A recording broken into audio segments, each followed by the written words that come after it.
Each one of the participants of the Matatag training are required to prepare a work application plan. You will be provided with a WAP template, and to be guided on how to accomplish it, let's have a quick review or walkthrough of the WAP template. Let us have the WAP rationale. The Department of Education has pursued its education reform, the matatag Bansang Makabata, Batang Makabansa agenda, which sets the new direction of the agency and stakeholders in resolving basic education challenges. In pursuing such reform in the basic education curriculum, it is imperative to understand the current context and setting. Doing so will allow the department to recognize the existing and expected realities and consequently adopt appropriate measures to realize its vision, hence making the Matatag curriculum responsive and attuned to the dynamic changes that come into play in society.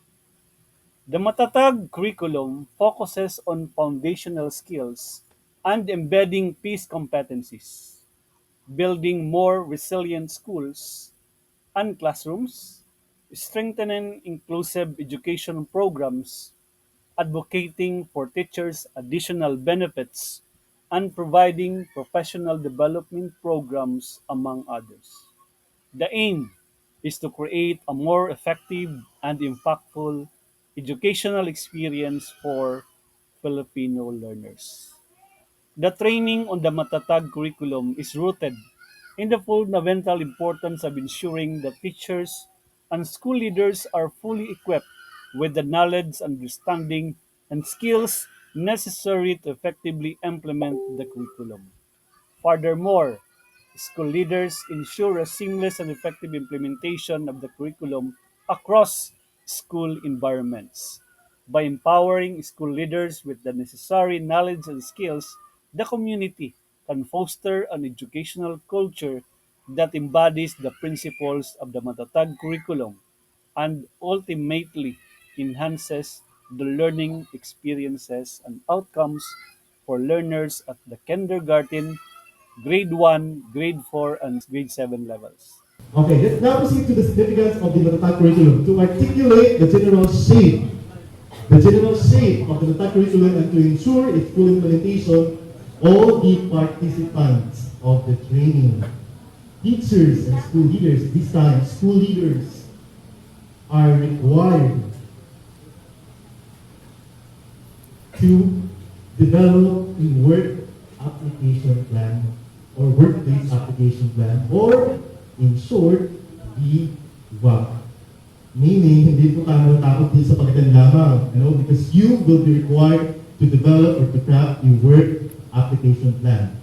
Because the challenge now is how we're going to put into application everything that you have learned from this training. How are you going to materialize? How are you going to concretize everything that you have acquired from this training?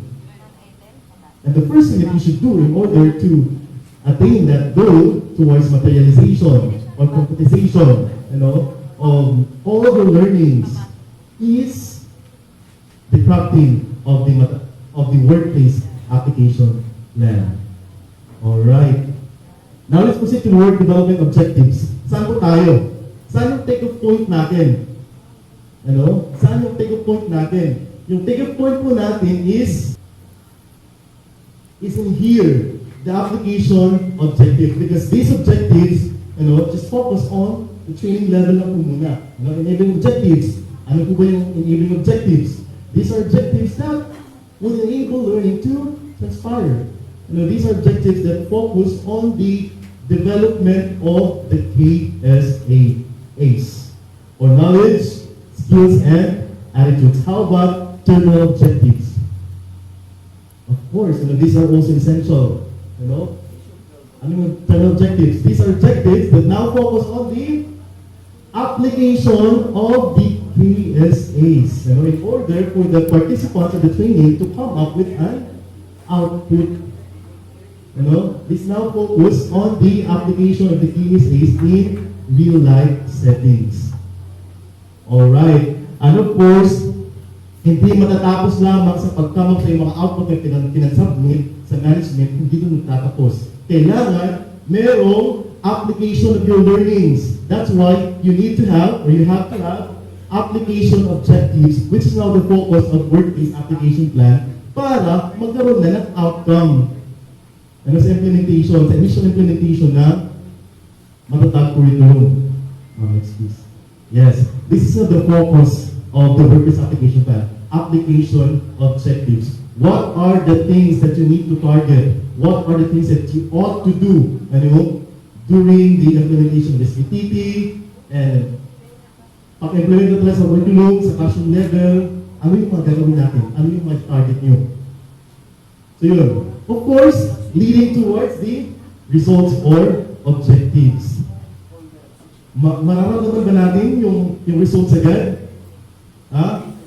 Pagdating sa first week pala sa pag-implement sa matatag curriculum, ma-implement ba natin, ma-feel ba natin yung results agad? Hindi pa. It's gradual. And, for your information, the work-based application plan, can be implemented in 6 months' time. Okay, let's proceed to the Kirkpatrick model of evaluation. I want you to take a look at this model of evaluation. Now, according to Kirkpatrick, there are actually 4 levels, from which a training program or a program can be evaluated. The first level is the reaction level. Level number 1. Meaning, sa training pala, from the reaction pala sa participants, we could tell, if things are turning out well.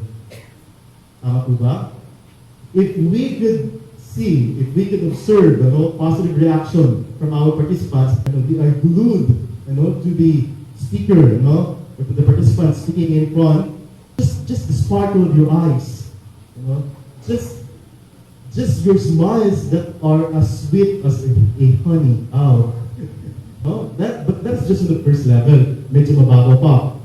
We proceed to the second level, which is learning. We can gauge the success of a program or training program based on the learning, based on the quality of outputs, na binibigay ng ating mga participants. And the way they interact, the way they participate during intellectual discourses, ako ng mga output, written or verbally, talaga na natamang measure nga successful and training. But again, second level pa lang po yun. The third is the impact level. Did the training change behavior? Saan po ito? Saan pumapasok yung WAP? Pumapasok yung WAP dito na sa third level, sa impact level. Kaya nga po, thank you ma'am. Kaya nga po, sinasabi ko kanina, na yung SBTT is the defining moment of the matatag curriculum implementation because we rely so much from you. Now, when you get back, to your respective stations or districts, and then wala pagbabago sa mga behavior nyo, you remain to be an apathetic school leader. You remain to be a nonchalant school leader. Wala po tayong aasahan sa inyo.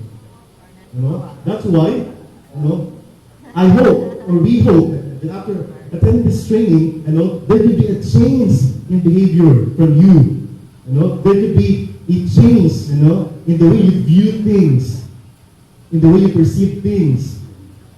Merong change of perspective from nonchalant school leader to an active school leader. From an apathetic school leader to a leader that cares, leader that works. Can expect it from you. Of course, Kasi, ang laki ng responsibility na nakaatan sa mga shoulders ng mga manager. And of course, fourth level is the result level. Now, did the training influence performance? Level of evaluation, pag-evaluate sa matatag curriculum, in 1 month, 2 months time, 3 months time, 1 year time, kung talaga, the implementation of the matatag curriculum influenced performance from our teachers, performance from our students, if the implementation if the program really influence productivity, among our teachers, if the Matat curriculum really influence performance from among our students, malalaman natin yun, but gradual po yun. Hindi yun abrupt. Alright, so those are the 4 levels from which we can evaluate the effectivity of a particular program. In this context, the Matatag curriculum. Alright, so let's now proceed to your work development objectives. Next one. Alright, so this will be your objective for the school leaders, for the chiefs, for the PSPSs, EPSs, and school heads. This shall be your objective. Implement the Matatag curriculum vis-a-vis the PPSS or the PPSSH, and as responsible members of the PMT or ME and or resource persons, trainers at the regional division school levels. This time, the way which you will craft this objective should be implement SBTT school-based training of school trainers vis-a-vis the PPSS or the PPSSH and as responsible members of the PMT or the program management team or the MME, monitoring and evaluation, and or as resource persons or trainers at the school level. So since lahat naman tayo ng mga school leaders at yung iba mga district heads or mga PSs, ganito po yung maging mukha na inyong objective. Next po. And for teachers naman, ito yung introduce nyo sa kanila na maging objective nila after the SBTT. Implement, yung the Matatag curriculum, articulating the required competencies to be developed and or enhanced using the school labs through collaborative expertise assigned aligned with the PPST. And also, the 2 basic things which you need to include in your workplace application plan are, una, the conduct of the SBTT. Yung sa una. And the pangalawa, the conduct of learning action cells. You may also add other things that you need to implement regarding the Matatag curriculum. Pero kamo na po bahala pag-identify ko na yung kapagyan. Pero yung messages namin, the 2 basic things na i-include nyo sa iyong workplace application plan ngayon ay yung the conduct of the SBTT and then the conduct of learning action cells. Kasi diba po, meron mga ibang teachers na nag-handle ng 3 subjects. Take for instance, may isang teacher nag-handle ng science, math, and then English. Pero, pag-abot sa SBTT, of course, that teacher has to attend only 1 learning area. Take for instance, English. Pero pag-abot sa field, pag-abot sa trabaho, nag-handle siya science, mathematics. Yung nga subjects, pwede niya i-lock na lock. So ito, kaya nga po, yung 2 basic things na ipag-include naman sa EU, sa WAP, itong una, ang paggandak SBTT, and then pang-2, paggandak lock sessions. Pwede pa ka mag-isip iba ng butang, pag-abot sa implementation. Kung paano din na-implement ang Matatag curriculum, other than those 2. Alright. Next. For teachers, ito po. Alright. Bakit may RPMS dito? Kasi, kasali ang paggandak sa lock session, sa RPMS cycle. Alright. Narisma po sa L&D. Next po, ma'am.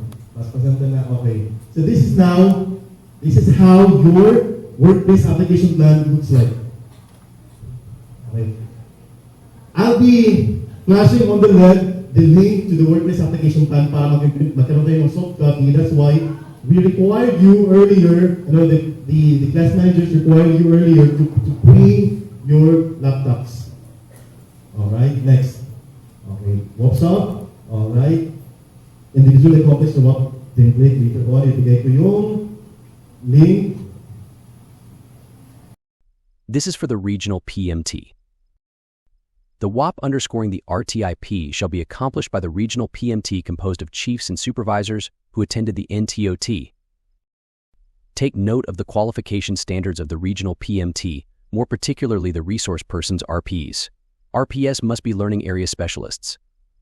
Pursuant to DM No. 44S 2023 in PRC. This is for the division PMT. The WAP and DTIP shall be accomplished by the division PMT composed of chiefs and supervisors who attended the RTOT. Same qualification standards of the division PMT, more particularly the resource persons. They must be learning area specialists. Pursuant to DM number 44S 2023 in PRC. This is for the school heads, the WAP CS BPDP. The WAP CS BPDP shall be accomplished by school heads. School heads must implement their respective workplace application plan WAP, following the customized school-based professional development plan CS-BPDP adapted SPPD, T&D Volume 3, and TPDC framework integrating the concepts and elements of the whole school approach to ensure quality teaching and learning aligned with the PPSSH. For master teachers and teachers, they must implement their respective application plan WAP through facilitation of MATATAG-aligned teaching and learning sessions, and participating in various collaborative learning sessions articulating competencies to be developed and/or enhanced through school LACs and collaborative expertise aligned with the PPST. Specifically, master teachers will also create an instructional supervisory plan. Also, master teachers and teachers will develop lesson plan that show understanding of the connections among instructional element standards, instruction, assessment, and evaluation and feedback of the MATATAG curriculum. In a separate instructional video, we will show and guide master teachers and teachers in creating their workplace application plan, which can be used for promotion aligned to the DIP Order No. 7 series of 2023.